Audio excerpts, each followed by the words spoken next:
Hello friends, welcome to my YouTube channel.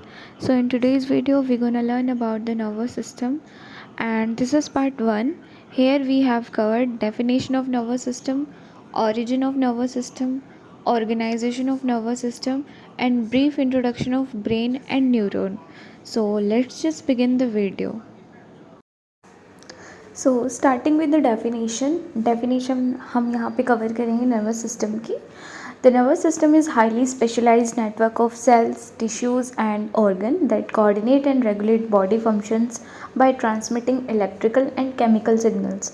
So nervous system को हम इस तरीके से समझ सकते हैं कि ये बॉडी का सबसे स्पेशलाइज्ड नेटवर्क है सेल्स का, टिश्यूज़ का एंड ऑर्गन्स का, जो कोऑर्डिनेट करके आपस में कोऑर्डिनेट करके पूरी सारी बॉडी के फंक्शंस को रेगुलेट करता है. और इसका मेन चैनल क्या होता है, वो होते हैं हमारे electrical and chemical signals. Next आता है origin of the nervous system. So origin of the nervous system में हमें ये देखना होता है कि कौन सी जर्म लेयर से हमारे एक पर्टिकुलर सिस्टम ओरिजिनेट हो रहा है.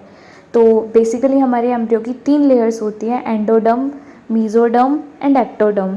सो जो आउटर मोस्ट लेयर होती है दैट इज़ द एक्टोडर्म, हमारा जो नर्वस सिस्टम होता है वो एक्टोडर्म से ओरिजिनेट होता है.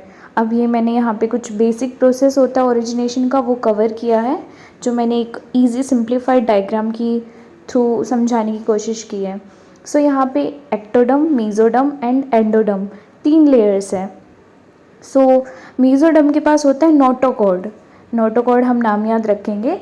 सो नोटोकॉर्ड जो होता है वो स्टिमुलेट करता है एक्टोडर्म को, जिससे एक्टोडर्म अपने आप को न्यूरो एक्टोडर्म में डिवाइड कर लेता है. अब न्यूरो एक्टोडर्म जो होता है वो फर्दर डिवाइड करता है न्यूरल प्लेट के अंदर. सो न्यूरल प्लेट जो होता है वो 2 पार्ट्स में डिवाइड हो जाता है. First one is the neural tube, second is the neural crest. So neural tube जो होती है वो 2 चीज़ों को ओरिजिनेट करती है, that is the brain and spinal cord, जिसको हम CNS बोलते हैं कंबाइंडली, मतलब सेंट्रल नर्वस सिस्टम. और न्यूरल क्रेस्ट जो होती है वो ओरिजिनेट करती है पेरिफेरल नर्वस सिस्टम को. So this was the basic origination of the nervous system और definition. So moving on to the next part, that is the neural tube. यहाँ पे मैंने न्यूरल ट्यूब को थोड़ा सा और ब्रीफली यहाँ पे डिफ़ाइन किया है. सो न्यूरल ट्यूब जो होती है उसके 2 पार्ट होते हैं, एक एंटीरियर मतलब आगे की तरफ, एक पोस्टीरियर मतलब पीछे की तरफ. सो जो न्यूरल ट्यूब का एंटीरियर पार्ट होता है वो ओरिजिनेट करता है ब्रेन को, और जो न्यूरल ट्यूब का पोस्टीरियर पार्ट होता है वो ओरिजिनेट करता है स्पाइनल कॉर्ड को. जैसे आप डायग्राम में देख पा रहे हैं कि एंटीरियर मतलब आगे की तरफ क्रेनियल न्यूरोपोर है और पोस्टीरियरली कॉडल न्यूरोपोर है. सो क्रेनियल न्यूरोपोर जो होता है वो हमारा ब्रेन बनाएगा और क्लोज हो जाएगा in the embryo period with in 25 days, और कॉडल न्यूरोपोर स्पाइनल कॉर्ड बनाएगा and it will close in the 28 days. Next है ऑर्गेनाइजेशंस. सो ऑर्गेनाइजेशन में मैंने यहाँ पे एक फ्लो चार्ट में पूरा CNS को कवर किया है कि क्या क्या पार्ट्स होते हैं वहाँ पे. सो ऑर्गेनाइजेशन में हम देखेंगे एक तरफ होता है सेंट्रल नर्वस सिस्टम, एक तरफ होता है peripheral nervous system. Central nervous system के 2 पार्ट होते हैं, first one is the brain and spinal cord, second is spinal cord.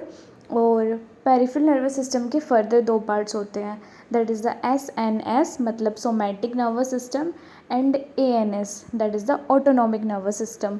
So autonomic nervous system further divide करता है 2 टाइप्स में. First one is the sympathetic and second one is the parasympathetic. इनको हम आगे और details में पढ़ेंगे. So starting with the topic the brain.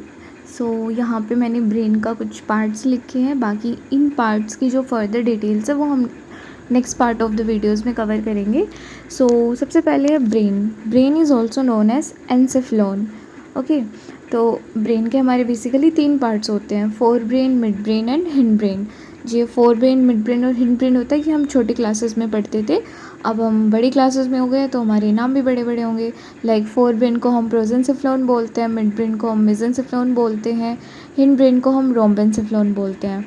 So basically fore brain के 2 पार्ट्स होते हैं, एक होता है टेलेंसेफ्लॉन, एक होता है diencephalon. Telencephalon is consist of 3 parts of the brain, जिसमें हमारा सेरिब्रम आता है, बेसल गैंग्लिया आता है एंड हिप्पोकैम्पस आता है. डायंसेफ्लॉन के भी 3 पार्ट्स होते हैं, जिसमें एपिथैलेमस, थैलेमस और हाइपोथैलेमस आते हैं. देन मिड ब्रेन का ऐसा कोई पार्ट नहीं होता. हिंड ब्रेन के दो पार्ट्स होते हैं, माइनसिफ्लोन और metencephalon. Myelencephalon is known as medulla oblongata और मेटेंसिफ्लोन के दो पार्ट्स होते हैं, that is the pons and cerebellum.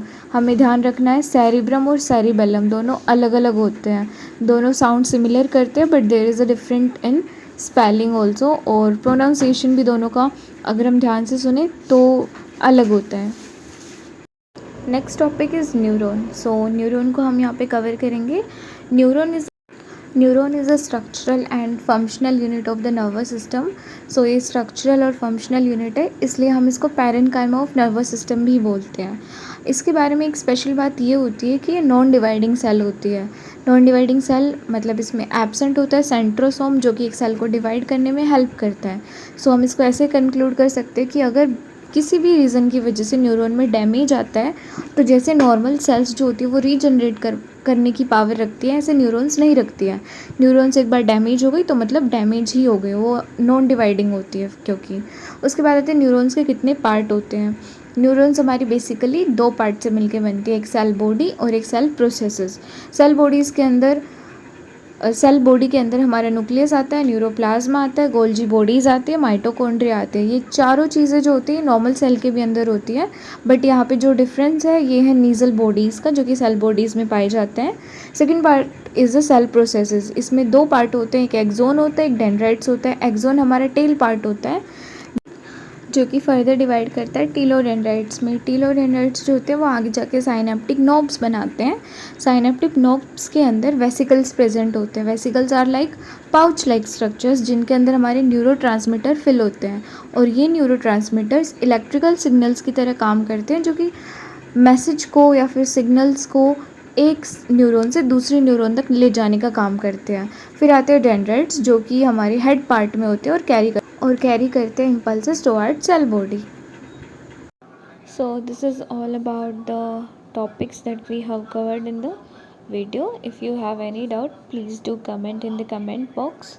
I'll reply you. Thanks for watching.